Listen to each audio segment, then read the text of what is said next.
Din Samsudin CS, selamatkan Jakarta dong. Ekonomi anjlok, COVID-19 melonjak, ngutang 12,5 triliun. Anies bingung tuh. Sekitar seminggu yang lalu Din Samsudin bersama beberapa orang lainnya mendeklarasikan koalisi aksi menyelamatkan Indonesia. Yang hadir selain Din antara lain adalah Rocky Gerung, Refli Harun, Ihsanuddin Nursi, Abdullah Hiha, Mahua dan Said Didu. Dia lagi. Disebut pula akan banyak lagi yang siap bergabung di dalam kami, seperti Gatot Nurmantio dan Rizal Ramli. Katanya koalisi ini terbentuk atas keresahan bersama terhadap kondisi bangsa terkini. Din mengibaratkan Indonesia bagaikan kapal besar yang sedang goyang dan hampir karam. Intinya mereka ini merasa jadi kayak superhero yang bisa menyelamatkan Indonesia. Entah mereka tahu nggak ya, walaupun perekonomian melambat sebagai imbas pandemi COVID-19, tetap saja begitu banyak orang Indonesia yang antri beli sepeda sampai kehabisan stok. Para pengusaha tanaman hias dan ikan hias juga sedang booming. Usaha kuliner rumahan pun mulai menanjak menjadi saingan restoran. Di sisi lain pemerintah masih sanggup memberikan subsidi buat rakyat. Ada beberapa perusahaan yang akan memindahkan pabriknya ke Indonesia dalam waktu dekat. Cadangan devisa Indonesia pun masih segede gaban. Bukannya mendapatkan banyak pujian dan dukungan masyarakat, deklarasi kami ini malah mengundang banyak cemoohan. Disebut sekedar lucu-lucuan dalam politik oleh Ferdinand Hutahian. Disebut kemubaziran politik dan hanya setara dengan gigitan semut buat Jokowi oleh pengamat komunikasi Ari Junaidi. Din CA disebut sebagai adventuris politik yang kehilangan panggung oleh pakar komunikasi politik Imam Soleh. Dan sama sekali tidak mendapatkan tanggapan apa-apa dari Presiden Jokowi. Kasian juga ya. Mungkin Din CA ini hanya baper terbawa perasaan belum bisa move on dari kekalahan Pilpres 2019 yang lalu. Nah, daripada gerakan itu jadi mubazir, maka lebih baik energi para tokoh ini dipakai buat menyelamatkan Jakarta. DKI Jakarta sedang menghadapi banyak ancaman. Angka positif COVID-19 di Jakarta melonjak terus. Dilansir Tempo, sepekan ini positif rate 7,8% atau naik dari rata-rata positif rate pada pekan lalu yaitu 7,1%. Ini melebihi standar WHO yang sebesar 5%. Bahkan Wagub DKI Ahmad Riza Patria sudah memberikan peringatan. Jakarta masih dalam situasi berbahaya karena tingginya positif rate melebihi batas aman WHO, kata Riza Patria. Dia juga mengatakan soal masalah sosial dan keamanan yang mungkin saja muncul imbas dari persoalan ekonomi serta kesehatan. Sementara ancaman dari segi ekonomi pun tidak kalah membahayakan.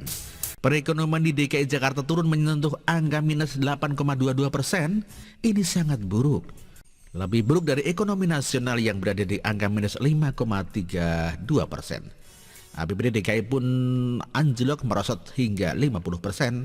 Sampai katanya tidak punya dana lagi buat bagi-bagi bansos. Dan akhirnya mendapatkan utang dari pemerintah pusat senilai 12,5 triliun rupiah. Namun nampaknya sang gubernur DKI yang terkenal santun itu malah menjadi bingung. Masa sebagian utang dari pemerintah pusat sebagian 3,6% mau dipakai untuk peningkatan fasilitas olahraga. Kenapa tidak dipakai untuk membantu UMKM dalam rangka percepatan peningkatan pertumbuhan ekonomi? Masih banyak hal lebih penting ketimbang fasilitas olahraga. Sebagian utang itu juga dipakai untuk penanganan banjir. Oke lah, banjir juga merupakan salah satu ancaman yang dihadapi DKI Jakarta. Tetapi sekali lagi Gubernur Anies malah kelihatan bingung. Soal toa saja omongannya mencela-mencela. Pada awal 2020 Anies sendiri yang mengumumkan penggunaan toa sebagai alat peringatan dini banjir. 8 Januari 2020, Anies memerintahkan pihak lurahan berkeliling di kelurahannya untuk memberikan peringatan dini terjadinya banjir kepada masyarakat menggunakan pengeras suara dan sirene. Tetapi sekarang Anies malah ngomel-ngomel soal TOA. Dalam rapim bersama jajaran SKPD DKI, Anies mengatakan penggunaan TOA dalam early warning system tidak efektif. Karena itu Anies meminta BPBD DKI tak lagi melanjutkan program pengadaan TOA banjir lagi. Nah, mencra-mencre, apakah Anies sedang bingung atau linglung? Satu lagi kebijakan Anies yang banyak mendapatkan kritik, bahkan dari PKS. Sekali lagi dikritisi PKS, yakni kembalinya aturan ganjil genap. Anggota DPRD DKI dari fraksi PKS Abdul Aziz yang tegas menolak kebijakan itu. Menurut Aziz, menggunakan kendaraan pribadi lebih aman dari resiko penularan virus corona. Kritik juga datang dari fraksi Gerindra dan PSI. Anies mulai bingung, linglung. Kembali ke Din Samsudin, kalau ke tingkat nasional kan ada Bu Sri Mulyani, Menteri Keuangan tingkat dunia yang membantu Presiden Jokowi. Ada pula Erick Thohir yang sama-sama levelnya kelas internasional buat meningkatkan perekonomian nasional. Nah, di Jakarta ada, hanya Anies. Kasihan dia sendirian. Sementara panjang sekali daftar ancaman dan bencana yang melanda Jakarta. Cocok sekali dengan analogi kapal goyang hampir karam seperti yang disebut oleh Din Samsudin CS. Sudah begitu, teman-teman sesama gerombolan menjadi gampang kan kalau mau kerjasama? Buktikan kalau Din CS tidak sekedar lucu-lucuan dari para petualang politik yang kehilangan panggung. Ayo buktikan kemampuanmu. Mang Zulkan, kamu bantu Anies dong. Sekian dulu dari Kura-Kura. Demikian dikutip dari siu.com dan artikel ini ditulis oleh Nina Nur. Terima kasih.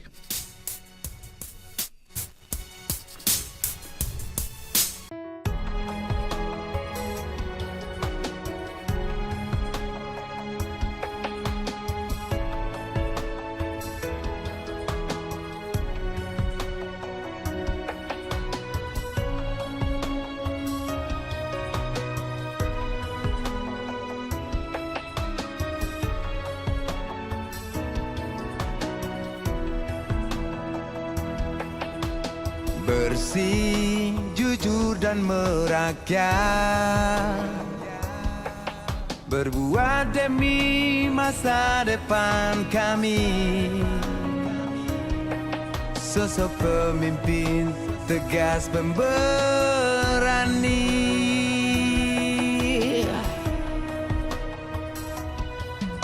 Kamu tidak tergantikan,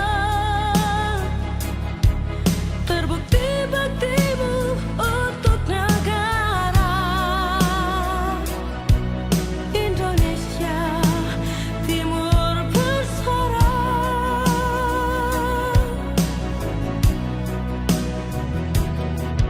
Siang dan malam kau bekerja demi anak bangsa. Jangan menyerah, rakyat mendukungmu. Bekerja nyata